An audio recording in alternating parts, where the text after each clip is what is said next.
Women of Destiny. La femme. Women of Destiny. La femme du destin. Quand j'étais encore dans la souffrance, j'ai voulu de l'aide. Et voici, nous sommes une organisation de mamans pour vous aider. Vous allez dire ça, on a consommé maman aux alina nous sommes par la prière pour pouvoir assister. Ici, quand nous sommes au il suffit seulement de contacter Women of Destiny. Nous sommes là dans la prière pour au bon de la 24 hours. Tu as besoin d'une prière. Contactez-nous, la femme du destin. Women of Destiny.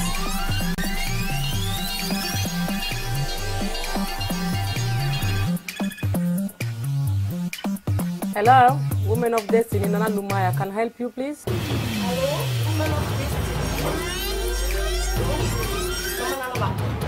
Problème est that na coach lo appointment. Merci maman. Okay, thank you. Okay, benga ngaka. Bye. Toyeko présenter bino lisangana biso ya Women First in Poete ezali iloko moko ya très nécessaire ponetina ba mama. Tozali na mabonde, tozali na jeune prière, tangu nyonso kozana pasi benga biso tokoyepona tina na kosonga tosangana tozali bele. Women of Destiny is une organisation vraiment ya ba maman de tous a besoin à kati équipé aux la maman chrétienne, aux la maman musulmane, aux la maman sambelaka, aux la maman sambelaka te tous a besoin na yo tango ba bengi maman do eza moisi. Tous on a besoin de to sangana biso surtout pour que tous travailler ensemble to la kisa maman o azali eloko ya koyeba o yo zana ngo ya koyeba to bakisa na ndeko o azangi eloko ya koyeba. En tout cas na invité ba maman nyonso to o bozolanda biso na ngonga oyo maman za wapi benga biso na numéro Women of Destiny to sangana elongo pour to travailler ensemble pour na lokumu ya ba maman pe pour na lokumu ya nzambe na biso. Que Dieu vous bénisse. Merci. Woman of Destiny, la femme du destin. Ne sais-tu pas, ma sœur, que tu as un destin? Tu as un avenir glorieux parce que Dieu t'a créé pour la gloire. Nous sommes venus ensemble ici, vous inviter à nous rejoindre, à comprendre en fait qui tu es. La Bible te dit que tu t'appelles Ève. Tu es la vie, tu portes la vie en toi. Nous sommes venus t'inviter ensemble afin que tu comprennes réellement qui tu es. Et au travers de cette connaissance que tu recevras au travers de Women of Destiny, que tu puisses bien gérer ta famille, gérer ton foyer, tu puisses bien aller quelque part pour la gloire de notre Seigneur. Merci. Shalom, na bande konyoso bazali kolanda ngai, kombo nanga Sœur Nana Lumaya Women of God. Na ye ko memela bino organisation na biso ya ba mama ya Women of Destiny. Women of Destiny ezali eloko ezali kosunga ba mama kati na mokili mobimba ezaka na communauté te. Ezali pona mama onyo so ezali kobenga mamwasi. Tozali na ba département ebele na kati, intercession ezali, counseling ezali, kopelota ba mama na ba hôpital na ba prison. Onyo so ezali na problème na kati ya ndako, azali welcome na kati ya Women of Destiny.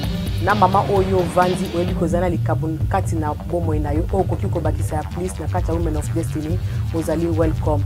Yango tokozana esengo mingi na ba mama oyo tozali kosangana deja po toyamba bino na kati ya Women of Destiny. Nzamba pambola bino.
nzambe na maboko na yo bamama baza kolela sembola loboko bilenge baza kolela sembola loboko bajeni baza kolela sembola loboko na beni baza kolela sembola loboko na kongo baza kolela sembola loboko na yo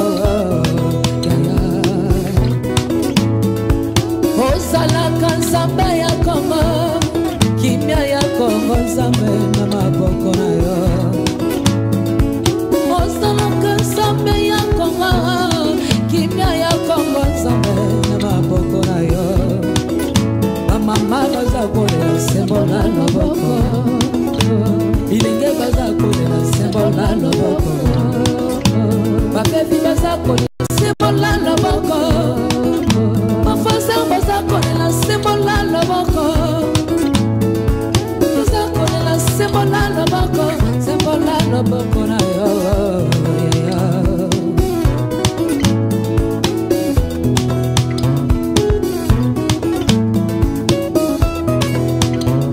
kongo ye esamboka na biso ntango ekoki yawe sembola loboko na kongo tosengi mawa na yo tosengi mawa na mboka ya kongo tolembi koboma tolembi bafyali na kongo tosengi justice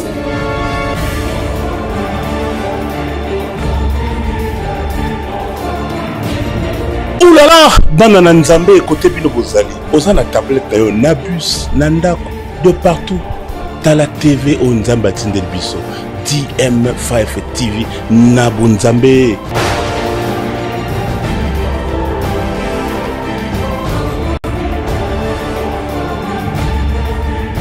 Yoza wapi? Ozona la pona nini? La muka TV nzamba tindel biso yango yo. Banana nzambe de partout côté bozali. Satellite Yanzambi ezo contrôler bino pour la DM5 TV Bonzambe.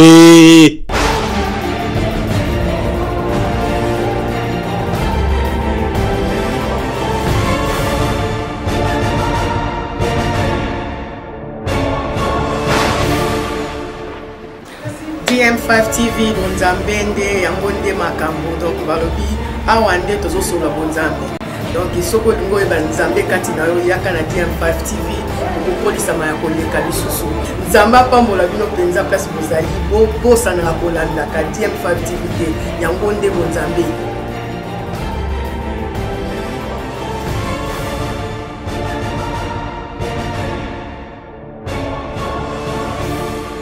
soki olingozwa album ya Serre d'Orchestre. Vraiment, Olingo zala édifié na liloba nanzela liloba nzambe. En tout cas, ezalika nanzela moko DM5. Yangonde nzela onzambe apesi biso pona tokota vraiment na kati ya bandako na biso pona oyo kanga ningozo landa ngai na moment oyo. Vraiment, nzeleza kaka moko DM5.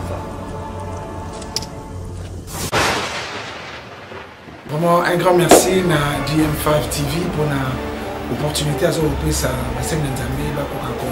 faire passer le message à travers le monde. Vraiment on a aussi Nzambe à Pamolamino, puis ça vient au Izangi, au Union Sokoya, Ezali, Nzambe, Ezala, anéanti, Ezala nul et sans effet. En tout cas, Nzambe à Pamolamino, merci pour l'opportunité à l'heure.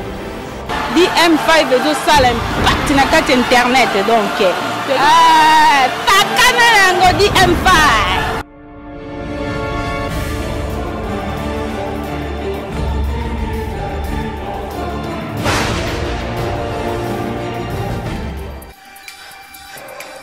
Women of Destiny, la femme du destin.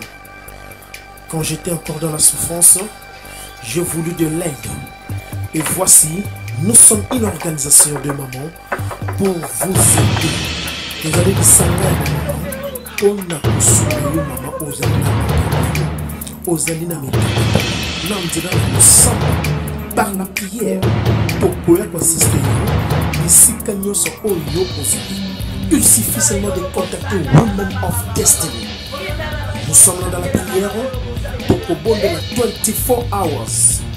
Tu as besoin d'une prière Contactez-nous, la femme du destin, Women of Destiny.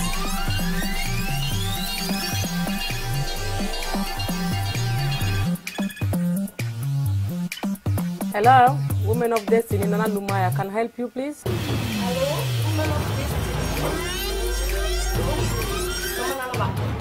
Problème exact na coach le appointment. Merci, maman. À bientôt. Thank you.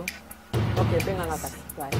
toyeko présenter bino lisanga na biso ya Women First in poete ezali eloko moko ya très nécessaire pona bozali nzambe apambola bino ebele tokumisi nzambe pona bolingo na epe bolamu na ekati na bomoi na biso nzambo azosala ete ngai na otozala nzambo azopesa biso pe mabomoi ya ofele nzambo azobatela biso azobundela biso bitumba ya butu pe na moi nzambe oya mona ko ezali komona na no ezali komona na te nzambo tobengaka ye les lions de la tribu de Juda Zamba za malamu, zamba za bien, zamba pambola bandeko na nganyo subasiko kota na ligne 260470. Zamba za malamu. Glory be to God.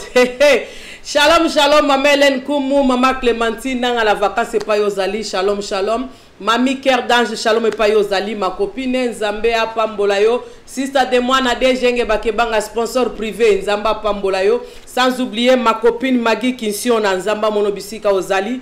Tozo bosanate toujours mes condoléances na famille à pasteur Papa Tito na libota mobimba na Eminence Tito Nzambe penza aleka na ko consoler libota mobimba po na liwaya mama na biso pasteur Blandine Weber Tito Nzambe penza akutana na libota wana to ebiete kai muta consolaka volonté à Nzambe salami Nzamba zwaka lokumu mes condoléances na famille mobimba toujours na katia di M5 TV bonzambe tozo leka 137 na Sepela TV tozo leka pe live na YouTube soko za la bezota la mama na bien penda live nengo linga kaona na télévision na munene kota na katia écran na yo mona ka beti live déjà DM5 TV bonzambe do so cliquer kala kati ya live wana mbala moko omona mama na kati na YouTube na yo Nzambe apambola bino toza déjà na retard mikolo mama na retard mwa bakoko so kaka ya ba transport ya kokoma but by fire by force toza wana toujours ata 2 minutes ya pamba l'essentiel bana Nzambe ba pambwama l'essentiel RO to bongisa na Nzambe na biso to lobata 30 minutes ye Nzambe aza na contrôle.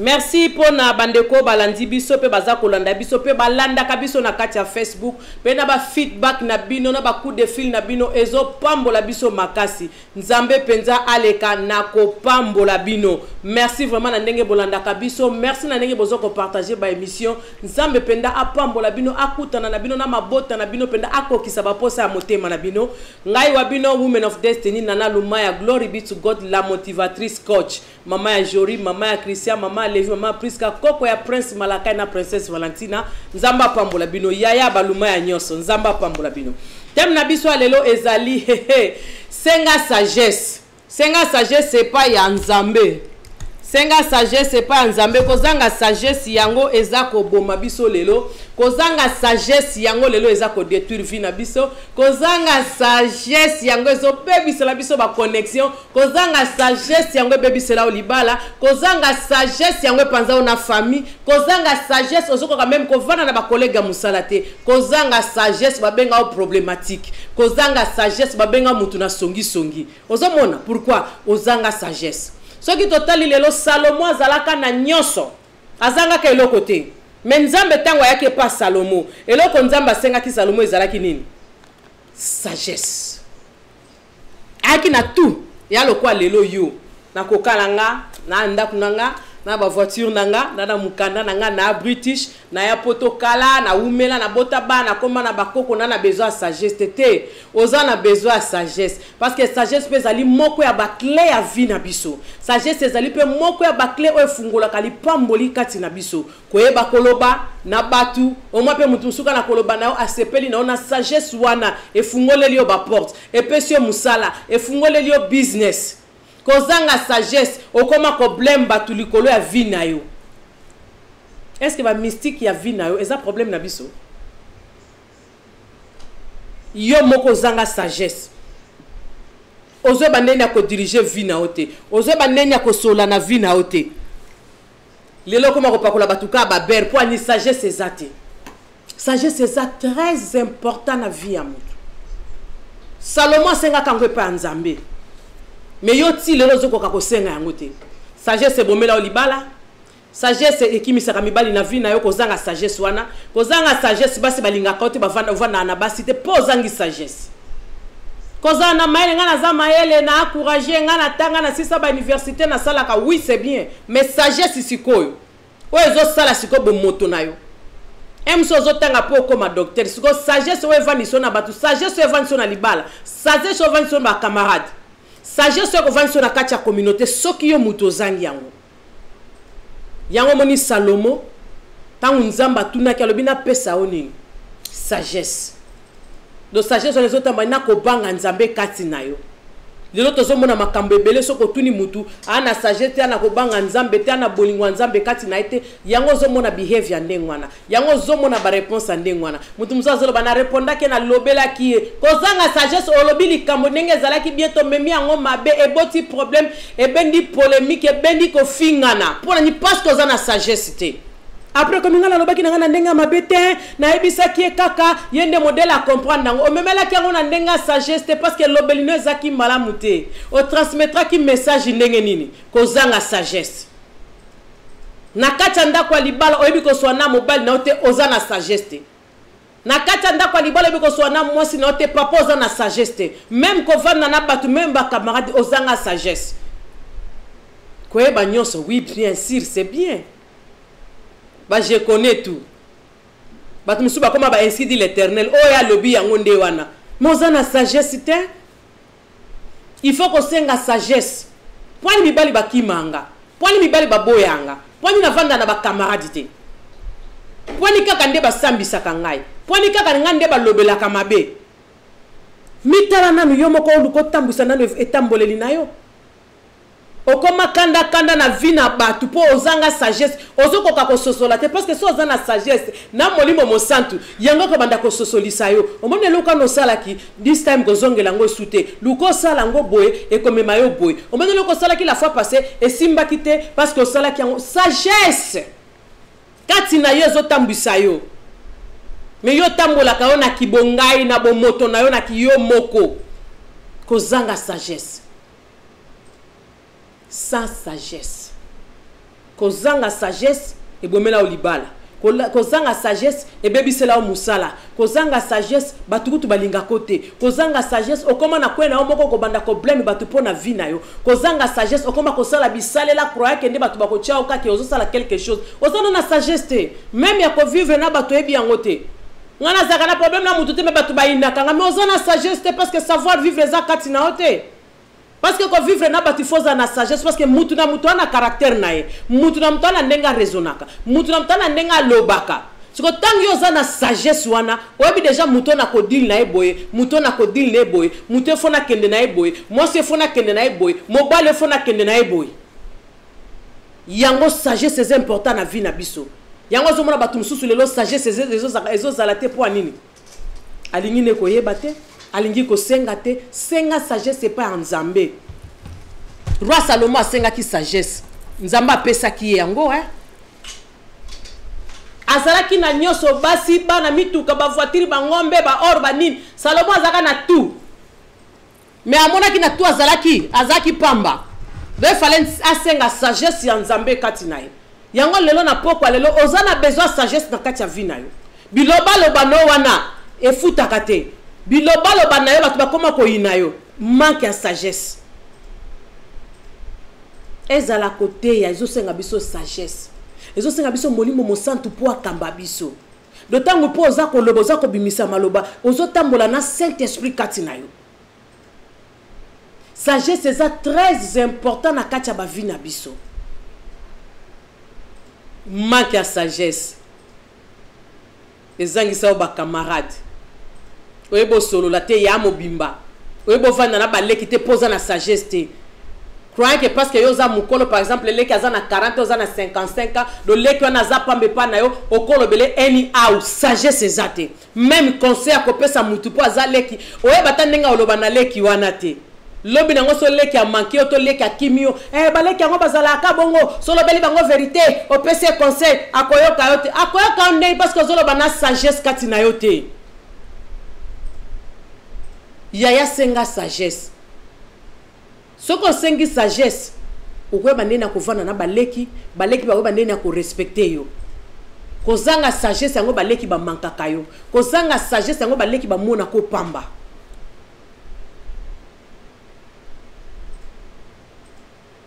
Est-ce que vous avez la sagesse? Na balinganga te na malchance batu ba ke la ngazua ba ko ke la zua ndengini ozano na sagesse a kovanda na batu to bi même ko répondre batu te batu ba koma kaka pardon yete natala ke kala musika ya kozanga sagesse ko za problème na ona mutolingo pakolango batu nyoso kozanga sagesse libala ne kufelingo pakolango batu nyoso kozanga sagesse ki camarade ne kufelingo kotsa batu nyoso na barando na yo kozanga sagesse na yo mutozo zanga sagesse kokotaka na makambo ya batu po mutu azana sagesse azana mayele ako examiner na no problème on va kota na kati ako examiner likambo na vana banda koloba n'importe quoi na likambo il faut nga moko na nuna réfléchir est-ce que makambo na zolinga na kota est-ce que concerné nga est-ce que likambo na zolinga na sala est-ce que pende concerné nga na vie le to comme mona likamba camarade o mususu akoti likamba o ya koti likamba o na kuna o akoti na kuna koti siko koti na raison nini parce que tango bazalaki batikala ko solliciter te tango batonga kayo batikala ko solliciter ba matisaka muziki tango basekaka bazo seka bango mibale yo na kati ozalaka te siko pourquoi tango comme ya rando yo kota na kati ofandi na mobali na mwasi bozalaki bino mibale butu moi bino mibale makambo nyoso bino mibale tango bokabwani bolingi bokotsa siko batu na kati ya barando na bino binemi bokomo lukela batu ba problème yo moko zangi sagesse ya kotambusa relationship na yo yo moko zangi sagesse ya kotambusa bolingo na yo okomo luka batu ya problème malheur ya vie na yo ozo luka ngo opesa ngo na batu non babi les conséquences que riche mais que les conseils. C'est que pour les conséquences au côté na ngona vie ko corriger te pour ni ndenge toza ko vana na mokili tozola na tozola muka yo moko sagesse wana ko ki ko changer vite o vanda pour raisonner pourquoi vie na nga boy pona nini mikolonyo so kaka boy mama mimi ala la God bless you nzamba pambola yo thank you zozo moya mo pepe God bless you my sister nzamba pambola yo thank you for watching nzamba pambola bino nyoso Eveline Malu God bless you nzamba mona bino kozanga sagesse sagesse c'est très important na vie ya mutu nyonso donc ata avant o agir ba benge ba ebiso likambo oko réfléchir parce que ozana sagesse oko tala ngo lokola mwana nzambe oko luka likambo vana lobango fona sani likambo vana sala ngo fona sala ndeni yango zo mona tilelo ba tumsu ba o déconner ba o samisa bango point parce que ozana sagesse te po yo moi c'est libalo zo déconner na muto ke filmer pona nini yo moi ça libalo zo déconner na mutu pourquoi que filmer ba bloko tindela mobali wana kozanga sagesse kozanga maele katina yo parce que ce kozanga sagesse moi déjà que makambo na osa les amabe et là qu'on a osa déjà eza ekobo kozanga nzambe katina yo kozanga bobangi nzambe katina yo tala seconde bokomo bima na poisa siko batope bazui devoir ko sala la bino ba émission bazui na bango pe musala à qui la faute na lingina miboma mokile suki na kozoba bali susute parce que ça na sagesse technologie oyeye mutu na mutu na côté na kozwa biso tozo na biso na côté ya DM5 TV bango kuna pe bazuna bango na monde na bango kuna bawana kuna pe bazuna monde na bango wana kuna donc batu na batu bana ndenge na bango ba la technologie mais c'est quoi pourquoi yo ka kezo ke na côté ya mabe parce que ça na sagesse parce que ça na sagesse pour les gens hôtel les gars quand photo kata mabele ya pamba bo il faut mutu nange réfléchir bana basenga ka phone mwana ko kiko bisanga mama pesa ngana phone alingi na benga muninga nanga mwana ko bisanga mama pesa ngana téléphone alingi na kanga photo donc sagesse il faut ezala au mona ka musika sagesse il faut ezala ka po au mona likambo conséquence ya likambo na luka na sala lelo na sala ngo lelo bongo lobi nango parce que résultat makamno to sala ka ezako déterminer future na biso na buzoba na malamu. Tangu na ocha ba photo o bana nanga tangu ba komona tangu na ocha ba photo o leki nanga pe mobile ko na ndaka bisinga yana na ngina tize internet na phone nao na ngina tala na ba photo na phone to kanga ki ba photo siko ba kusube bazalaka ai déjà photo phone yana na ko chana biloko mabete abandi ne kokota na ba photo so tanga bandi ko kotanela ba photo akutani na biloko ya ndenge wana ndeko na mobali to ya mwasi to bana to camarade pesa ke tala ba photo to kangaki na feti nako kendeka yo beti no kapa ko de libandati siko tanga bandi okota na kati amitindeli ba photo na sake yo yeba e bongo tanga ba ko sambwisa yo kwa nini kozanga sagesse. Sagesse c'est très important na vie na biso et ko banda ko épargner biso na makambo ebele même ba erreur tozo répétaka chaque jour. Même sagesse ko pesa ndeni okovanda na mwasi oyo lingi. Sagesse pe ko l'action ndeni okovanda na mobali oyo lingi. Même ko vanda na bana na ndako ezo senga biso sagesse. Bien sûr obotiye. Mais zo senga pe sagesse ndenge nini akobokola. Parce que ce qui sagesse c'est ça yango zo mona bana baza ko dérouter. Donc sagesse c'est ça très important na ba vie na biso. Yango moni Salomo asenga ki Nzambe pesanga sagesse. Po azaki na nyoso. Donc moneka eloko na zangi na mokileza sagesse. Sagesse c'est comme miso ba place au komate. Sagesse c'est ko fungolo ba porte o nyoso ekangama ondima kutute fungami likolo a sagesse po yeba ki koloba. Po yeba ki komiki tisa likolo a sagesse. Po yeba ki ko senga pardon. L'humilité précède de la gloire. Comme kitisa na yo memi gloire parce que on a sagesse kati na yo. On comprend les solo on a koti kango boete. Ngai fona senga mutu na pardon. Ngai fona mikitisa. Te na o bloquer banzela na nga sagesse ezo sala kati na yo. Yango zo ma lo batebele bana sagesse te pardon ezate. Mawa ezate. Po sala mutu mabe de donker po finga mutu akutu na soma ko finga te po sala mutu mabe azana soma ko sala mutu mabe te tala mokilito komi na ngolelo sagesse et ko diriger même na ba camarade même mobali akozala nae même avant s'engager na mariage que comme na katikati si je savais sagesse mutu zo me mabiso na loyenge vie ezaya yo is your life. Ezaya mutute na lobango mikolo nyonso vina yo ezaya yo vina yo ezaya mutute do mutako tambusa vina ezaka yo moko na Nzambe ponga tina na studio mutatambusi nga nga mutu na boka makolo na nga do Nzambe mutu o diriger papa na nga na opema na otambola so na bengi be mutu na telefone na oloba nga mutu na oloba eza mutu musuta zoloba na place na nga eza pete mutu musuta zotambola na place na nga do ezo senga nga na nefona za na sagesse ndeni na ko vivre na mokili ndeni na ko vivre longtemps ndeni na ko sepela vie na nga ndeni na ko biko sola na mutu ndeni na ko biko ko yeba ko mikitisa mutu père moko zoloba ovandi nyepo yoki musu pour répondre te ya kanisi maloba lobi na ekoti kati na yo ndo nzoka nde ekoti ebimi koto eza ni les sans effet eza pena impact moko na vie na ote mais yo kozanga sagesse ka mutu alobi mbala moko na kati yote yo bandi déjà loba ta crois que yo ndo yebi nyonso kozanga sagesse mususu li solo ya mutu wana eza comme même na bénédiction mususu li solo ya mutu wana elinga ke fungolelo porte moko bo mususu li solo ya mutu elinga ke peso conseil moko ya malamu na vie mais comme yo zanga sagesse yo il faut okata yo il faut loba yo se défendre mais je connais tout na madame je connais tout et ça linini et baby c'est yo makambo. Ozomo na conséquence ya kozanga sagesse. Kozanga sagesse yango ezo bebisela biso vie. Kozanga sagesse yango batu ba o diriger ndaku na yo. Kozanga sagesse yango batu ba o diriger mwasi na yo. Kozanga sagesse yango batu ba diriger mobali na yo. Kozanga sagesse yango zo vivre selon batu bakoloba balobaki. Omo sko ba conséquence ya ozanga sagesse. Parce que sagesse c'est très important na vie na biso.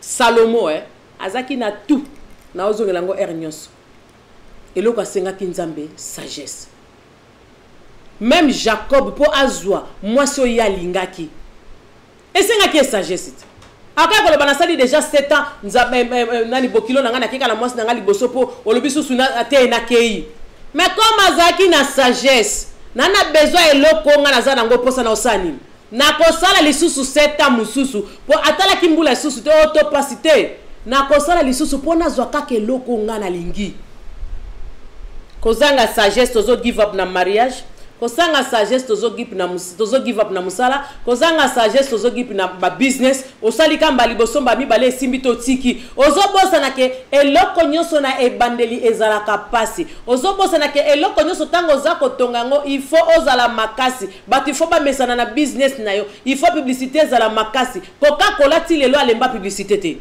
Conflex atika publicité te. Miliki oku tu soko ebika mwana femme la miliki il faut na zongi sabo na kaka SMA abani sous publicité. Oh fresh miliki abani po ekoki kosila te parce que faut batuba mona ka mikolo nyonso. Batuba découvrir. Parce que yo kozanga sagesse ezangi sur patience. Moi business e continue malamu ezate. Parce que soko zana sagesse ko réfléchir obitem na moni turo na kotsa ki biloko o etambola kite na mekana ko kotsa biloko mususu o ezako tambola to ona moni batu balingaka mingi e bongo na boost business nanga na ko give up ite ti na ko koma loba bota manona famille royale nde ba prince William balbota ni bakuti nyoso mbala moko that's fine neti bana babeka mbala muki bakuti nyoso mbala moko that's fine mais bazana pe bana besoin toujours à sagesse pour na vie na bango pour ndeni bako build life na bango pour le loba prince bakomi pe na basi na bana. De ce que je sais, la sagesse pour nous diriger, moi, sinon, pour nous kamba couple na yo. Si comme biso le kozo zanga biso manque à sagesse. Mutope sa muninga conseil malonga zati. E yinda kaka désordre. Ye tika e kaka kende kaka zongi sa e bebisa kaka to bebana to yindisa. Parce que mutu a sagesse a zati. O ba bengi penda aye atie kimi abomi moto. Batu bavani babi obi makamba solo yebi obi ke to vanda to bundani solution ezala kite mais tangu kaka yo eye olobi donc sagesse na yo esali mbala moko ne sika wana sagesse na yo epesi solution ne sika wana sagesse na yo epesi kimia ne sika wana kozanga sagesse ngo zo mona batebele bazo induire batu na berrer na ba conseil tangu apesi batu conseil ke mabe panini apesa ki ngo na sagesse tango yindi apesi mutu conseil malamu te aena message na ko tuka na pasi na kati do na ko bebisa na ko yindisa mutema muninga mbala moko pe atomboki mais tango ya vérifier likamango nzoka nde soko zaki na sagesse o vandi pendo réfléchir obité bongo te to sosola no likamango bandi bwendenge nini to komi na niveau obepwani kozanga sagesse zo boma biso kozanga sagesse zo détruire biso. Sagesse, c'est très important la vie na yonanga. Yango ko vani sabiso peta mulayi na mokili oyo. Yango ko benda bolingo kati na bato epa na yo. Sagesse wana kaka. Sagesse ko fungolelo ba porte ya vie sagesse. Koloba mingi la kisite ke yo yebi nyonso. Pour expliquer la kisite ke yo yebi nyonso. Mozo explique aux la sagesse. Ozolo ba mingi ozolo ba nonsense. On a une expérience. Expérience c'est ça sagesse. Expérience c'est ça la nani na sagesse. Ngala yeba koloba, nozolo ba nonsense. Eza na sagesse te. Ezo pesa bato lo côté. Eza ko aboutir na rien. Kozanga sagesse na wana. To senga kan zambe mingi apesa biso sagesse. Basenga kango Salomo asenga kiango pa nzambe. Yo chrétien mobimba, so batena nu ezaleli na yo, elateli na yo, evandeli na yo, kaka ngai nzambe, ngana sambelaka, mutako simba nga azate, eza ni les sans effet, mais munoko na yo ezanga sagesse. Munoko na yo ebi ko solana batute. Mais chrétien, pas simba ka Bible. Ou ebi powerful ya sagesse ezani. Salomo akina tout. Asanga kelote. Pas aucun ne peut ko vanda. Même moi que nana nyoso mena dirigeant ngo bien te. Nana mbongo nana basi nana bana nana bomi makam na osala yango tezo senga nga sagesse. Pona bandeni na ko tamba ni na ko vivre. Siko yo kutono ne loti. On a rien. Débrial, ozo débrier vie. Sagesse même na malobano ezate.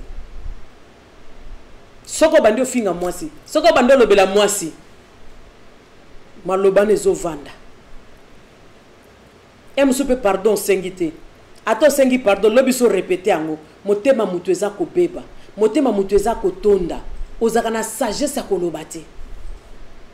Sagesse c'est comme ça mutu incompréhension kozanga sagesse. Kozanga sagesse c'est comme ça mutu kanda kanda. même au bas dans le bili comme il faut mon nango kaka mabe posana même na sagesse à réfléchir que les kamona zangona dans le bini nio te yo kamba moko kia ndako peli moto kozanga sagesse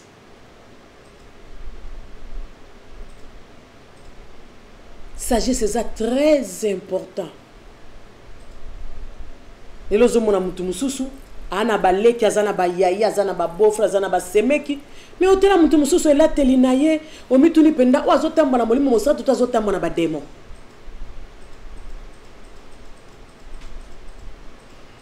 aba joso ba komi soki ujana whatever they call ujana soki ujana so diza ujana babi kuteza biloko soki aba Kenya soki ba Tanzania soki ba Zimbabwe ba Kombo ba biloko wana batu babimisi yango na Kinshasa bata maboke basaleli yango après une femme qui se respecte azovanda azomibenga ujana kozanga sagesse koko ya Malakai koko ya Valentine abanda ko avanda baliko mibenga ujana wow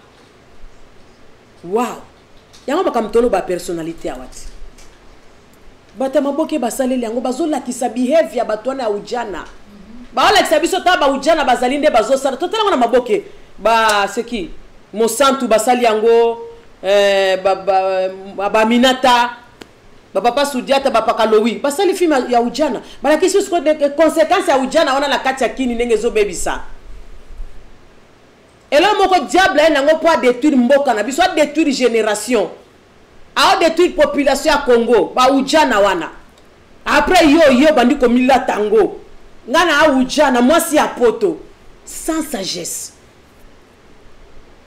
mitala nanu yo moko eloko diable a pona ko détruire balakisi yango pe parce que théâtre tant basali bongo eza réalité makambo ezo salem ya ndambe ko zala lokuta mais eza pe ya solo yo siko vande mitali na mibengi ujana kandenga na vandi bwengana na mibengi ujana mais fona sala kombo na nga moko nana lumaya women of destiny glory be to God tango batu bavandi ba moni ba confirmer musala na nga ba bengi nga la motivatrice bavandi su ba bengi nga coach pona musala na osala ba moni ke mérité ba pesa nga kombo nga na mi pesa komba la motivatrice te na mi pesa komba coach te musala na zo sala nde est déterminé nga babite yo zabo et puis ba komba ngozo sila te ezola na kaka mais jamais nga la kofana na lati komba mutu moko boy na mi benga yango poani kozanga sagesse yo bitina ujana wana ye you don't know mais lo yenge kandenge me makabatu satana pe alati yo kasi ki ujana ngo pozo tulaka kawana ti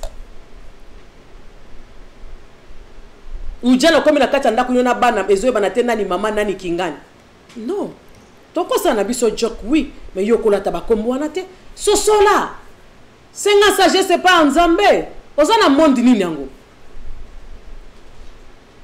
na ote koloba na oloba mikolo nyoso na batebele tozana 2018 tit na lobaka makamususu lelo komo salema ti ba un jour ba benga nga prophète nana prophétesse nana lumai ola ibika ya nango 2018 20 22 to ti 2025 omali mutema mabeto omona alelo et comme plus pire na 2025 parce que ba obongisa vina bango na minicho ba osale la sagesse ya ko bongisa ba vina bango ya ko bongisa banzela na bango ya ko bongisa mabala na bango bana na bango ko vanda na batu moko na communauté ya malamu pona ficha na bango na 2025 baza déjà ko sale la sagesse na bango sikoyo mais na 2025 wana ebele ndako nganga batu ba okota ya mukie et comme supplice que ça peut motema mabeko lata batu na jalousie donc eko comme haine ozobo sala ke na milicho na 2018 mutu musa vena kwa na yo sala na sagesse a bongisa makamu na ye a oke musala na ye to azotonga ndaku na ye azo build the business na malebe babiki na 2025 il faut na comme boss ya musala na nganga moko mais yo ti lelo olio kota na sagesse wana te homi ko telinga ujana ena Congo po bebisa ba jeune fille e po bebisa mboka na biso maboki ya ujana eza na YouTube wana bomona ngo beta ngo botala histoire ngo ndengeza c'est malheureux hein kozanga sagesse kozanga mayele kozanga kososola parce que mutu tango azana sagesse asosolaka même à tozo vanda na mutu déjà mutu fona beta kane le collaborer au moins mo vanda na camarade 10 à 20 ans bo sona kati ba mitu na bo vanda ndenge nini parce que yo za na sagesse ya ko vanda na batu mayele ezakati no oh neni yebe na vanda na batu te yo vandi nae parce que naza na sagesse ninga nini yebo kabona kate bo sona kate parce que naza na sagesse ninga nini azaka na ba ennemi te azaka na batu nyoso be pona na sagesse ya komi kiti ça surtout na sengi pardon zo na onyoso comme yo mimoni ki oza boso oza ndeni problème ezate menga nazo sala luba na nzambe limbisa nga ndeko nanga soki na sala ki yo mabe po sagesse yango wana koyeba komikitisa koyeba kobongisa na baninga to sala ni mabe tonga na sali yo mabe na ko sengo pardon po to continuer chemin na biso mais soki muto azanga sagesse o tiki o zui oyo tiki o zui oyo mais finalement esprit na yo esprit na yo na instabilité même ko vanda na ba camarade ko kate ce qui groupe on est télé ok kotikuna ce groupe on est lali kotikuna ce groupe on est lali tali kuna de yoza no moninga ka tanga bisengo metanga pasi non sagesse muto ko tambusa biso na vie ma copine mami Cœur d'Ange God bless you mama Karine Mbale nzamba pambola oyaya mpangia me God bless you mama Zozo moya nzamba mona bisika yo zali nzamba pambola bandeko nanga nyoso ba Holanda.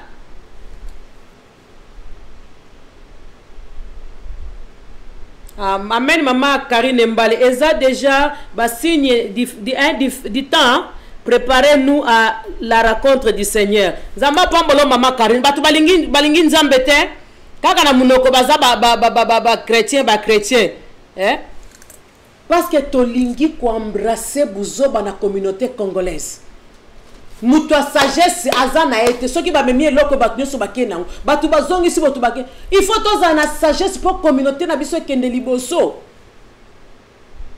kaka biso na biso tozoleka na ba media boy tozobomana kaka biso na biso tozoleka tozoteya tozobomana kaka biso na biso tozosala ba télévision tozobomana pas même sagesse que eloko tozosala eza pona communauté eza pona mokili mobimba esika nyoso bandeko na biso bazali message ekomela bango tozo partager liloba na nzambe tozo partager ba idée tozo partager ba conseil mais kozanga sagesse et tozo bomana biso na biso toko avancer ndenge nini toko avancer ndenge nini eza nango mabete ko sala télévision mais zala na bolingo zala na sagesse loko zo salela na ko prouver bango ngapenda ba ko mona na ko leka bango ngapenda na minute ba kasi studio bango ça na ko leka bango biso ko to kutu ba views même sagesse exacte views c'est quoi.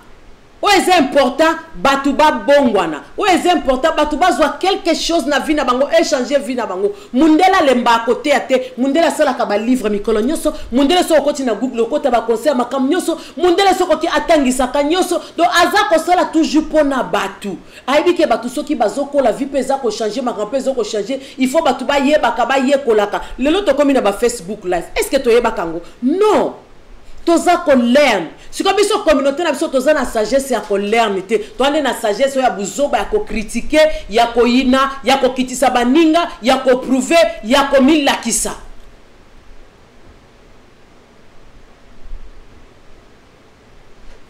mutu aofinga mutu batu bakoti pe batali tatata baocha pe ba commentaire mususu pe azwa répondre tatata batu batie ba commentaire communauté beti maboko mutu azwi video mutu amutakala soki akangaki yango na telefone eto ekwelaki na par hasard pa apanzi yango pas même sagesse kati na ye parce que mutu aza na sagesse ana bolingo nzambe na nzimi te na moni eloko ya mabe na phone na ndeko na nga nana nazwi yango na bandi ko publier ou bien na koyebisa ndeko moni eloko oyo eza mabe delete yango before is too late ngana moni yango jour mususu ndeko mususu akomona yango bakosambwisa yo donc tokomi kobosana na ba privé ya baninga parce que ça vie privée à mutu toza ko encourager bêtise te mais soki ya mona ki asala ki yango bien pona ye siko pourquoi biso toko komisa yango sujet à mon chéri pourquoi toko komisa yango sujet à ko critiquer à ko juger toza na droit ko juger batute nzambe nde ko juger mutu nyoso na misala zo sala na sia parce que jugement ezali ponga na nata na vandi ana bandiko critiquer bato ba osa ba vidéo ya ba problème ko sina nango te mais ya moko nzamba zo mona ba oya nzambe ba ko yeba na toza na système muyungulu Mais ngana kwa koyebisa ka bandeko nanga keba na ba video ya mutakala keba na ba photo ya mutakala babiloko nezo sambwisa tangu mutu akozanga mutema mabe akosambwisa yo tangu mutu mabe akomona ngo akoyindisa yo pona nzambe te pona juger mutu et puis na nzambe te pona contrôler vie ya mutu mais conseil za kaka ndeko kosala te ndeko tika parce que tala tozana bana tozana ba famille tozana mobali tozana boy mais bisote les contraires bêtises ne te matisaka parce que sagesse c'est amuke na bato parce que ceux qui sagesse c'est ali biloko bela ba dominer chez les autres les na communauté et cause même pas na place et cause na place ata mukete pour ba sage ba kotelema to mona ngota na ba film ba Nigeria wati ceux qui likambeza ba bitoke pa ba konzi ba benga ba sage ba vanda ba sage ba kata likambo ba solola mais biso ba sage ba zalakate buso ba to memi ba fingi ba pasteur to memi ba zongi si bo to memi do biso kaka mabende to memaka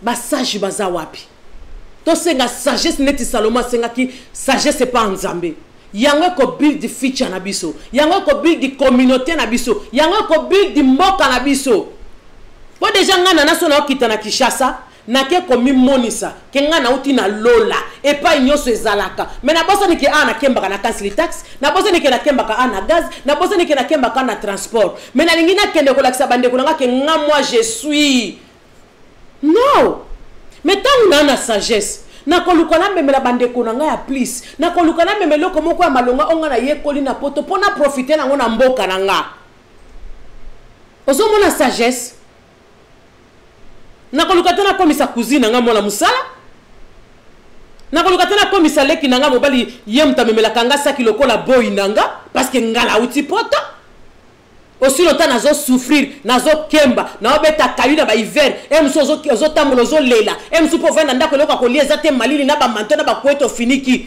après nga na kitina Kinshasa na bandi komi mona nga la reine parce que na ke vacances batu nyonso fo bazana sima nanga batu nyonso na koki ko gangela ko zanga sagesse yango mona magro kendeki Kinshasa vie bongana ngote magro kendeki Kinshasa bandoki babimi ebele parce que zona sagesse ko vivre na batute on a yekoli ana kolukona me mangwe pananga on a yekoli ana mboko me mapa baleki nanga mibali o monde to zaboy baleki nanga to lukata pirogue e bandoki nzela mbandaka mbisi na mai to lukato sala ta depo makala eza na mbongo na somba terrain o bozo lukato tonga hotel ba touriste baka na bango na Congo te to somba hectare soki 60 sur 60 to sala bilanga ya pondu soki ya madesu ya biloko nyoso do na comme ma please on azomona ke mundele azomvwa manango na mboka na ye kenda na balibanda ba terrain minene ko ba komi a onyo a ba basa ndembi bazongisa ka boy mais biso moko batutoza na ngwe mse botaka yango moko toza na eloko na mboka na biso te batu ba souffrir na nzala. Après qu'on a la sagesse, il y a détruire vie na Congo, ok détruire population. Sagesse c'est très important. Parce que côté à l'île Banzambe la qui c'est qu'on a la sagesse. Apôtre côté à l'île Banzambe la qui c'est qu'on a la sagesse. Bishop côté à l'île Banzambe la qui c'est qu'on a la sagesse. On est à l'île Banzambe. Pourquoi on a anointing mais on a sagesse té. Anointing nosko kozanga sagesse ezo détruire bandimi na kati église maloba na yo mosai na nzambe ezo kimisa bandimi o me te akapia pasteur wana oh mais pasteur la zana onction mais azana sagesse te yango mona ki Salomo asenga ki sagesse pa ya nzambe nzamba lobi na Salomo na peso nini asengi ka sagesse. Pourquoi bandimi bosi la église? Pourquoi l'église ezo kende liboso te? Ole kende liboso ezo zonga sima. Parce que yo pasteur ozana sagesse te, ya ko kambele tonga, ya ko vanda na bandimi. Kwa eba apocalypse tina Genèse, Satan pe ayebi yango ti. Nganga pe na Bible ko peso pe verset na kati ya Bible. Siko yo ozana sagesse te, ozoko ka ko kanga bandimi te, ozoko ka ko te ya bandimi te. Ko zanga sagesse. Na Moussa na Nzambe za très Salomon zaki na tout pasteur, bishop, apôtre, diacre, cardinal, whatever. Oh sœur, frère en Christ, nga na sambelaka na yebi Nzambe sona bandiko parler la Nzamba utilizaka nga. Nzamba utilizaka bien sûr mais oza na sagesse te. Yango zo mama kamebele ba passer msu ba olo ba ezo pesa dégâts. Pour ni sagesse ezate. makamsu basana nzambe baosa les opesa dega po nini sagesse ezate yaka nisi komona babete eza bapete na nzoto ka kosa na n'importe quoi koloba n'importe quoi non kozanga sagesse ezokimisa bandimi na église kozanga sagesse depuis tchaki tableau ata mutu moko ayaka te sagesse ezate même ya kosala la publicité yo pasteur ozole kozosa la publicité biso côté na biso nde onction ezali chez nous il y a la parole chez nous il y a 10 est-ce que musala na nzambe basala kango concurrence est-ce que musala nzambe babetela kango tembe est-ce que musala nzambe babetela kango tolo non kozanga sagesse Saint-Esprit ndako kambayo molimo mosantu ndako diriger malobano na kati ya sagesse ozanango neni okoloba na batu neni opese la communiquer neni opese la publicité neni nini okolobela bandimi na kati église oteaka no bien oyebi no pe parole de Dieu kofungola yango oyebi no pe apocalypse tina Genèse mais pasteur ozana sagesse te mosali na nzambe ozana sagesse te yango moni 80% bandi bavana bango na ndako bakomaka na bakaba pasteur na koma desi mais ce que so tunie pasteur wana nzamba utilisaka mais ce que okoka eloko moko pasteur asala ki akozanga sagesse yango lembisa mutu na église yango ekimisa mutu na pembeni ya nzambe et puis ce que bobosanaka kenzama ko tuna kabino bampate wana attendez bolo bako les salaires individuels eza individuel to boite mais yo musalo nzamba kindela kyo ngwa osambisa yo ayi biso penda na tinda kyo sala kini na komonanga yo zanga ki sagesse ozokimisa nga batu na église ozanga ki sagesse batu bakomi kolela lela na kati ya bandako poyo passer ozanga sagesse mosali na nzambe anointing is good pasteur insola pasteur abiko swana mutute pasteur oza no jeune poza na onction to te akaliloba na nzambe mama moko amukolo bozolo belo kwa mwa mukie mama na kima ne pe église mama mukolo penda ko bota yo parce que oza pasteur parce que oza na onction oyebi koloba na mama na te sagesse ezate que o aza mama dans le Seigneur nazala nga papa na ya molimo mais na bomoto boye aza mama penza na musuni aza penda mama akobotanga aza pe mama aza na bana lokolanga mais kozanga sagesse o répondre maman na mabeto papa na mukolo mabe ba kimi église sagesse mutu aza responsable na mwasi na bana yo pasteur biko sola nete parce que ozanga sagesse mwasi na yo azanga sagesse ayebi même ko respecter bandimi na kati église te azobosa na kibino bozali ba travailler ya nzambe. Alors comme manager même na musala soke manager asolola kabiba basala kani balongwa bango misalati akena longwe abi manager na zafa mutabi ko solola te parce que manager na sagesse te ti amona suka na ba kusuba betele preba bengani manager ko arobe bisa musala po nyini azangi sagesse eza ce que le quoi be basai na nzambe bo bebisa musala ya nkolo bo bebisa etonga ya nzambe pona ko zanga sagesse ezate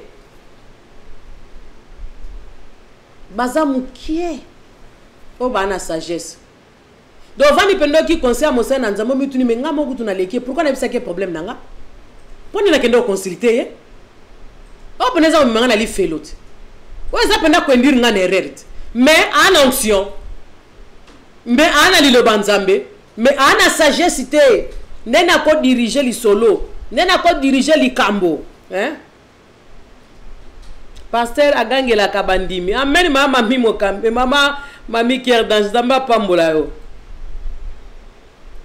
Pasteur a créé un groupe shop na kati église. Zamba Zamalamu. Jean-Marie Beya, God bless you. Pasteur, azanga sagesse.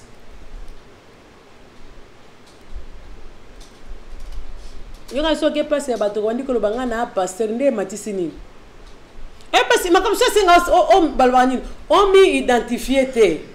Za bon apôtre Daniel. Yes. Oza besoin lo bate donc kozala no kaka elobeli no kaka molimo mosanta ko défendre na mitema bato mona kama tumutema sele papa oza pasteur oh papa na mona ko na télévision ote aka kitoko ozala besoin banda ko show off te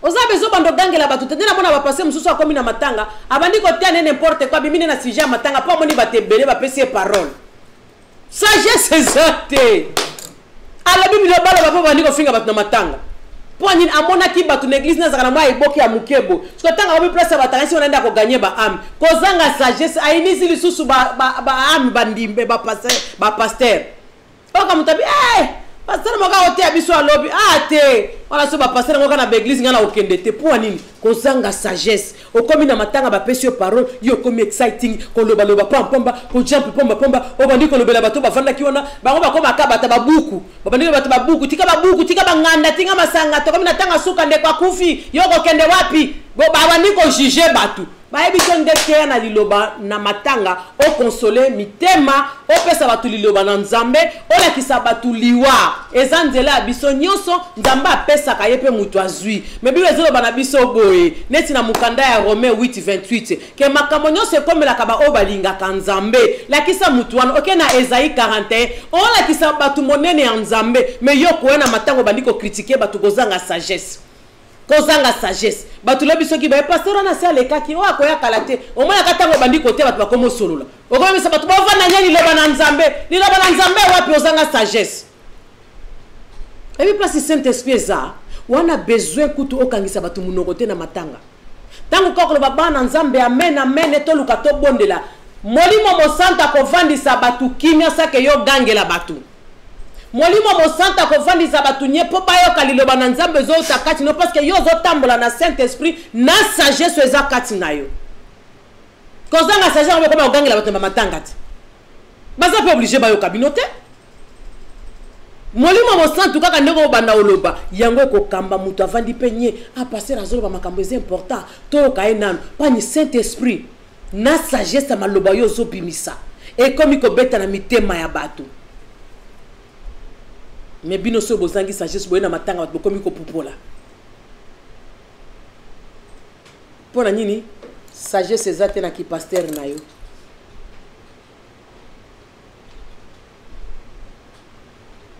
oui c'est bien qu'on prie oui c'est bien qu'on telle liloba na nzambe oui c'est bien qu'on médite en jour et nuit oui c'est bien qu'on kanga apocalypse tina genèse tina apocalypse oyebi tous les points so batuka balobi o répéter nyo so verset mobimba oui malam mais sagesse est très important. Nazozonga toujours na place ya Salomo. Salomo azaki na nyonso. Melo pasenga ki nzambe zalaki kaka sagesse. Yango moni roi Salomo azaki ta soki baye na likambo. Ayebi ndenge akokata yango. Likambo ya mama o alalela ki mwana kufa kezaki roi Salomo te apôtre. Yes. Ye roi Salomo. Mama moko alali mwana ye akufi a changer na muninga. Mais il y a une sagesse à roi Salomo. Ok, problème est que bon, na mobimba. Comme ça, nous avons salé ma boy. Nous avons katé na katikati to kabola. Parce que katé na katikati, moi na kufiti. Mukolo moi na lobaki nini. Bo pesa ye. Wa bikaza moi na nga kokola. Un jour, vérité ko bimaka. Mais o azalaki ya moment moi na ta lobaki nini. Ba boma eti. Ba kabola kaka. Po bango no sotu bazanga. Mais sagesse à Salomo esalaki nini. Alobi mama ya moi na yi wana bo pesa ye mwana.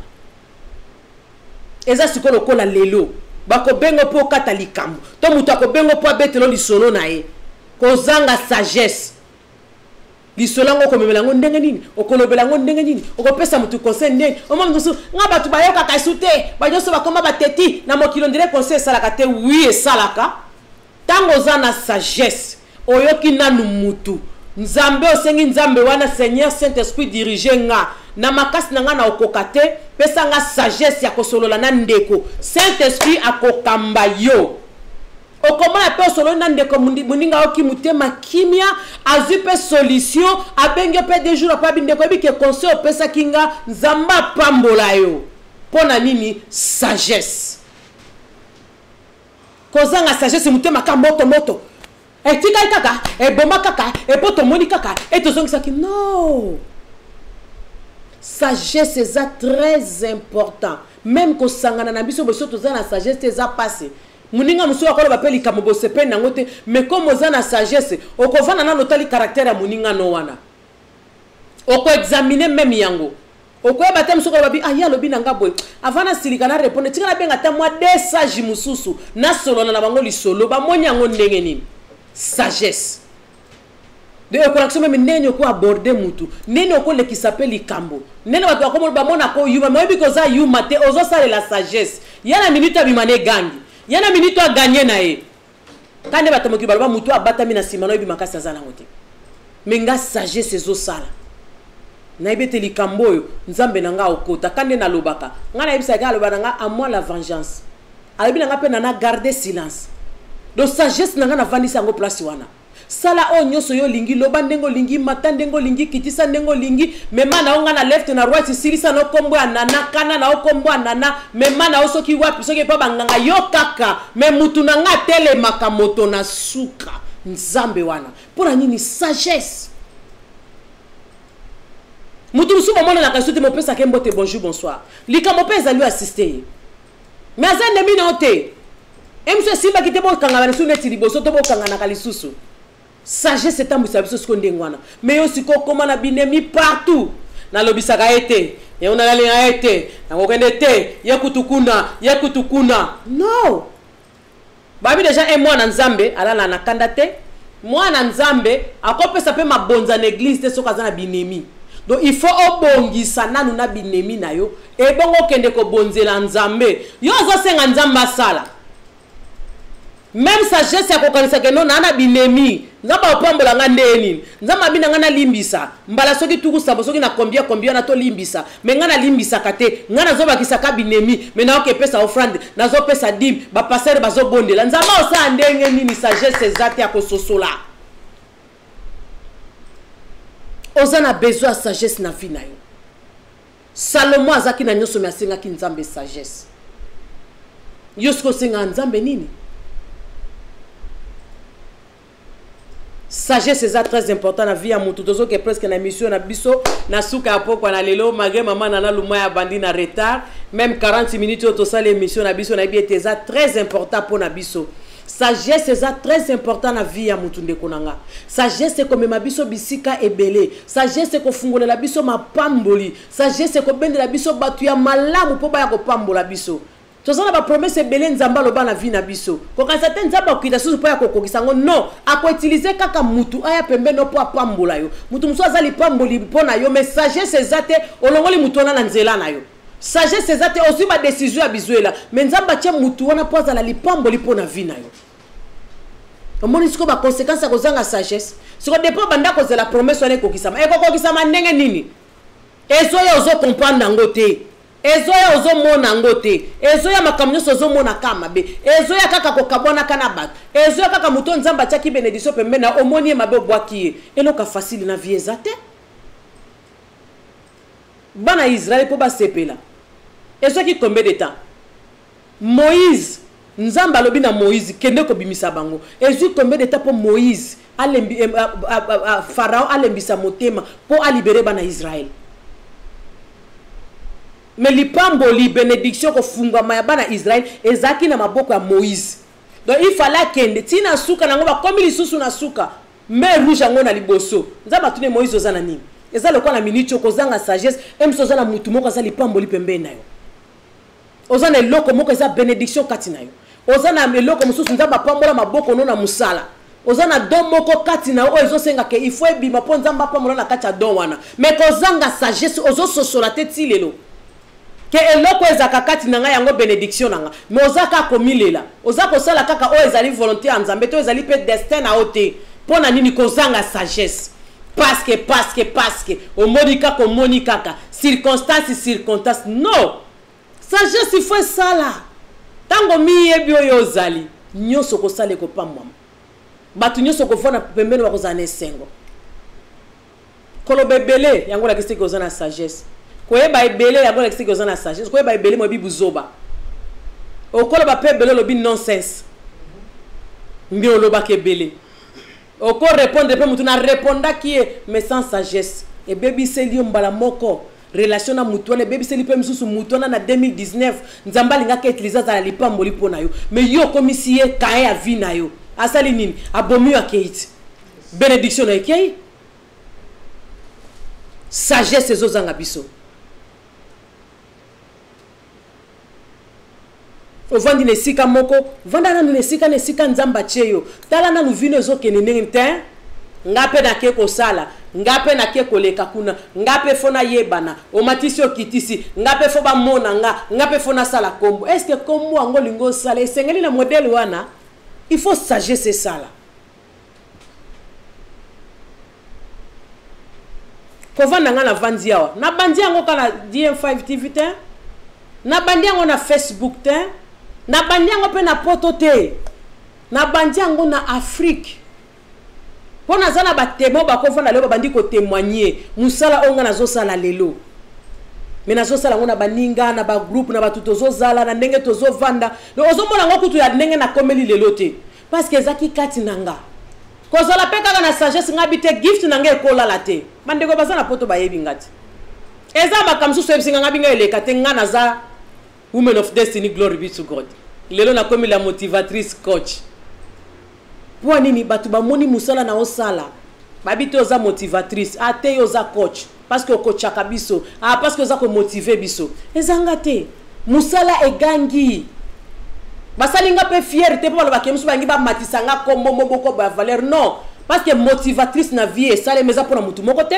coach pe azaka ka mutu moko te na vie do batu tu ba kokoma bango ba coach mais eza la gift na yo mutu to akokoma ne motivatrice eza gift na yo eza ce que loko bimi kati nanga batu tango ba moni ba pesa ngo motivatrice coach yo ce que ngoko ma motivatrice ngoko ma coach na ne ya kombo poka sinde ko sala caché na ono avant nana luma ya koma motivatrice coach auta ki wapi avant nana luma ba benga e coach motivatrice e banda ki ndenge nini nga abimi na Facebook te non yango za malamu komi yeba siko na sagesse ono yeba bi nga bana lamba amikate bien na koko tsango na tescoti makabu penda na sala ka sosi ya bia makabu na ke penda mixer bata tesco to mo biloko ba Jamaica ezokota biloko ba Ghana ezokota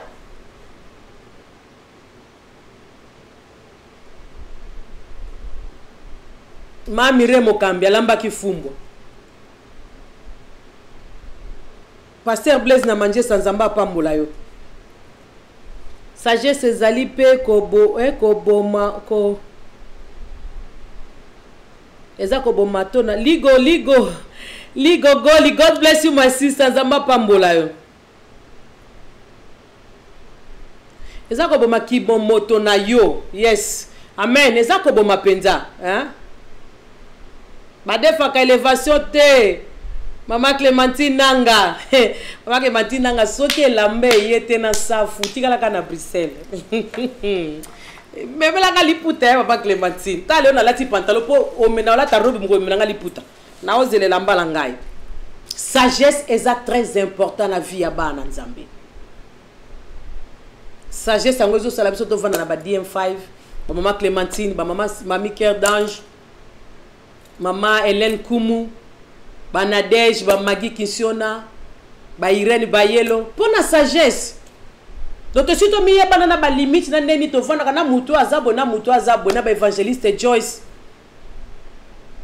Pour la sagesse. Sagesse c'est comme ça kozanga sagesse c'est comme ça mutu biloba lobo zo songi ça le savoir. O tonga, o boma, o pelisa moto, o buka lokuta kozanga sagesse. Après batu ba panzani ba ini o ba ininga. On a loba ki vérité non. On loba vérité te.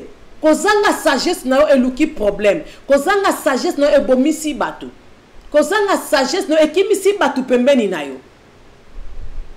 Donc comment on a batu mususu wabi ke conseil a pesa kanga vraiment na yokela ka etala sikole lo vina nga conseil a pesa kanga parce que mutona zaki na sagesse te.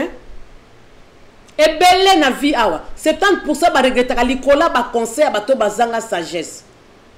Et comme si tout let pour mutona zongela bandela likambwana to azongela senga ta pardon na likambwana pona nini influence moko et kotisa ki mutuna kati mutu moko boy akotisa ki na problème na ye ba musuba zaka na problème le penda ko peso explication de konanga foko tela eko okokotela ye penda ba okotela pe na nko po okokele mawa otali pe mutu bozala kana ye sikoyo pe sans sagesse okoti yango mais soki mutu na sagesse abenda bilili et na kota makamne na nene o mateka buzobati et au petit masolo na beti ba biloko ne heleki nango bien te siko nga yake kota na kati ni obebani na ba massa na osoke matinde ngana ke ko tela katinde siko mona un jour na batona ba bongisi yo siko tika na positionner parce que zanga ki sagesse okoti na ba rande zanga mutuna makolo après so komona batona bazo solola yo komika mama mi ça va siko tangu bazongani ba komi ko tonga yo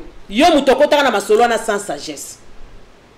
Donc avant au kota na likambo avant au agir na likambo il faut qu'on réfléchisse 1000 fois. Il faut qu'on ait la sagesse. Na lingina loba nini, na ngina kota na ba problème nini, na ngina milati sangambo ya nini. Oh lobi nango ko kutenga cher, oh lobi nango ba ko tunanga nini. Koza na sagesse e ko komisa o moya songi songi, moya kindumba, ya ba nyongo, ya ba problème, ya impolitesse, ya komi monisa. Parce que vous avez la sagesse. Vous avez déjà que moutonyo son nzamba kela na lolenge ya zali nzamba le bina linga mutu lokwa na milinga ngamoko parce que vous avez la sagesse kati na yo. Donc li lobana nzambe zo tambisa vie na yo. Donc okolinga bande ko nyoso do ekoza pasi. Ngana vanda lelo to bebani na mami mami Kerdanche na bando sa l'émission na fingai. Bien bando finga magi kinsiona. Eza asante. Mais tant que sagesse c'est ça que batu baswanaka problème yaka toza batu to lekisana mu pepe oyo après to continuer vie basani kutu tozo sukolezo tutana bana kutu tozo botana ndaku baswanaka bakomi na binemi e bonga biso batu tokutana na libanda na mu pepe oyo ya mukili oyo mabepe ko kikoya mais ce que soki sagesse c'est ça moko ko eba komikitisa angala mikitsa na minicho comme ya mati ngala mikitsa na minicho boto tandede ko sala tango ko mikitso mo pe muninga ko zonga normal bo sai nini bo continuer chemin na biso bango ata baswali bakabona kate parce que bana sagesse ya ko vivre ba ebi ke toza batu problème yaka incompréhension yaka moi loko moko pe ko kote sali bino pe bien te mais biso te na olakisa aoye banga comme mikolo comme kaka je te bloque nga tati me bloque yo mumto sala pertite oh je te bloque ozo mi bloquer nde yo moko ti croyant que o bloquer nga nzoka ndo mi bloquer yo moko sali nga kutu favor avant que tu ngana bloquer oso mi bloquer ki na yo moko yo ke lengi ya je te bloque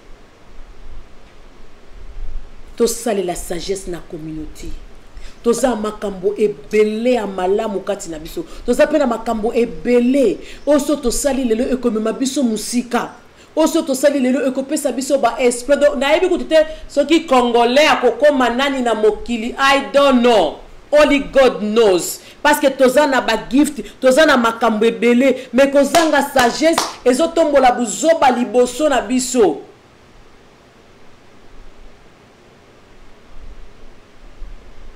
Kozanga sagesse zo mabiso na distraction. Kozanga sagesse zo mabiso na haine. Oini mutu pamba. Po achaki photo ne na Facebook. Po aleka ki abini ya meli oini ye. Eza vi na ye. Tema sagesse ezate commission na haine et commission na kanda et commission na jalousie ozolinga suba ninga te okomi ko ina batu makamnyo so batu bakosala okomo mona ngo mabe okomi mutu akanda soko e place batu baza okomo tia batu mal à l'aise parce que soko za na sagesse soko contrôler vie na yo okomi ta la vie na yo po vie nanga eza mama Dina Mungongo te vie nanga eza mama Hélène Kumute vie nanga eza mama Clémentine nanga te donc ngana za nana bango pe baza bango doso basali likambo na kopesa ton conseil ton nakotala na musika parce que ça vit na siko soki sagesse zate ya ko approcher ata mutu akoloba badona linge sute ba vie ya komi nango nanga kutu esimba sute ele kai sute non ba memela bongo te mutu sagesse atambola ndenge na te zamba lobina biso linga mutu lo lenge ye nzamba za ko linga mutu wana mona pe mutu wana lo lenge nzamba za ko mona nzambe pa lobina biso ozana droit ko juger tabi ne juger point nga siko na zana ni pona juger via mama Clémentine nga na zana ni pona juger via mama Hélène Kumu omoni siko sagesse so za biso na communauté jugement de mata liboso donc tozo place ya nzambe pona ko juger bato tozo place ya nzambe pona ko kata makambo donc biso mo to koma ba nzambe to koma ba juge ya kokata na kokata la mutu ba synthèse biso kaka pour anini sagesse ezate tozo tanga makomi tozo comprendre te tozo tanga makomi to comprendre des situations ngote yango zo senga biso sagesse ba na nzambe sagesse eza très important na vie na yo nanga nzamba lingi biso mingi Prévane katinda mwana ne akufane ne kulusu pona ngana otozala na sagesse poto tambola malamu na mokili poto grave ba bénédiction na biso po efungola biso ba porte sagesse one bandeni tokovana na baninga ndeni tokosola na baninga même na niveau ya musala nazala tena musala batu basiba yinanga pona rudeness nanga batu basiba yinanga ponga na yebi koloba tena mimona kanga aleki batu nyoso na musala non sagesse sagesse ezali mayele kati na yo sagesse ezali vie ezali bénédiction okende ka quelque part au sololi ah fille naza na sagesse tonton naza na sagesse ah non omoni gaso tozaki na matanga vanda à côté nini nana besoin na ye na mona za ne loko moko kati na ye nana besoin pe nana travail na ye sagesse okende ke sika kaka bebe mutu amoni yo a s'intéresser na sagesse na yo e fungole liyo ba porte nane loko moko bo est-ce que koki ko sala ah problème ezate nazane loko moko bo est-ce que yebi mutu akosa ah na yebi yo po profiter na kati ya place wana ba commissionnaire ba mvoi mati o kaka mutagendo la kisa mutu place ya diamant akoma na mbongo o mutu meka mutu na place moko ba akoma po sagesse yango zo be mape komi kitisa kati na biso so za komi kitisa teza pasi o mona gloire nzambe ndenge babi l'humilité précède la gloire siko yo so za na komi kitisa te ko za gloire ndenge yango zo senga biso sagesse yango nazaki na besoin to kabola na pokwa na lelo longola kanda longola haine longola jalousie senga nzamba pesa o sagesse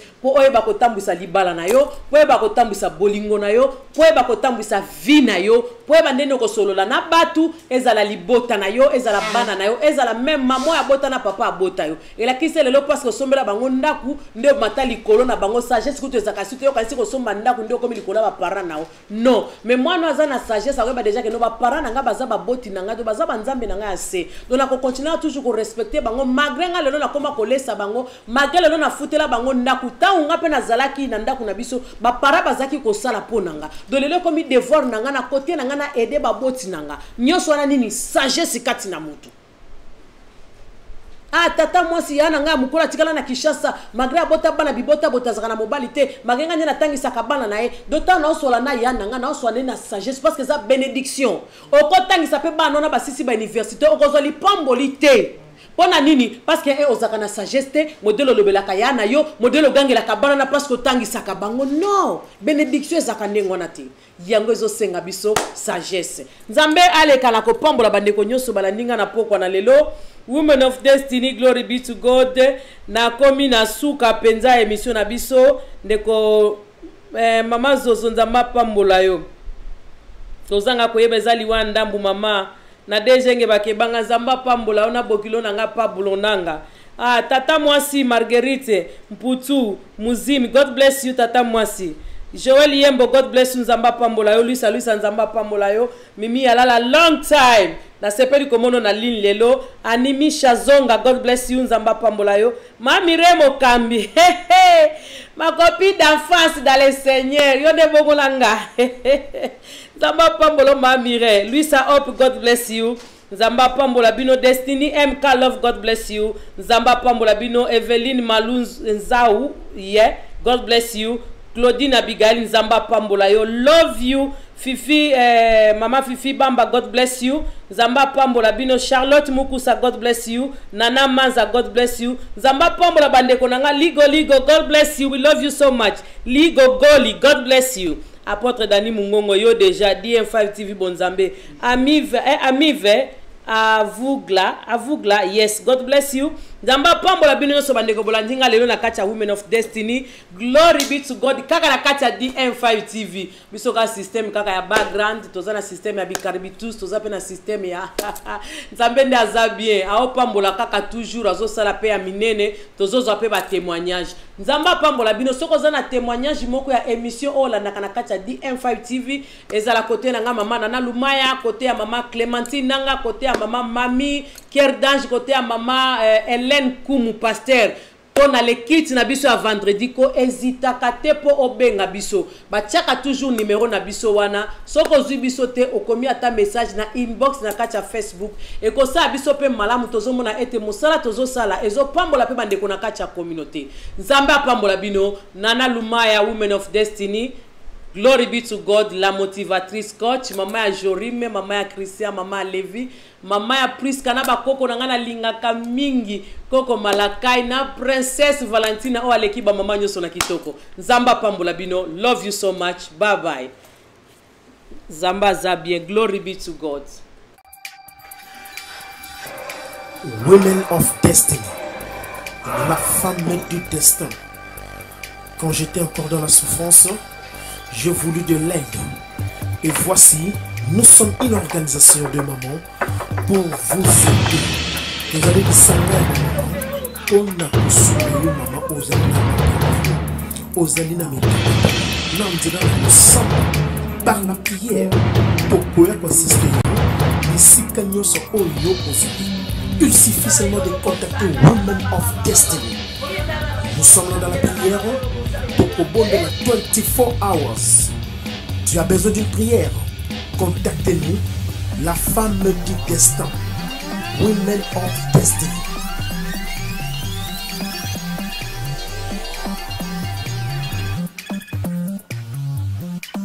Hello, Women of Destiny, Nana Lumaya, can I help you please? Hello, Women of Destiny. Problème est that na coach lo appointment. Merci maman. À bientôt. Thank you. Okay, benga ngaka. Bye. Toyeko présenter bino lisangana biso ya Women First in Poete ezali iloko moko ya très nécessaire pona tina ba mama. Tozali na mabonde, tozali na jeune prière, tangu nyonso kozana pasi benga biso tokoye pona tina na kosonga tosangana tozali bele. Women of Destiny is une organisation vraiment ya ba maman de tous en besoin à na kati équipé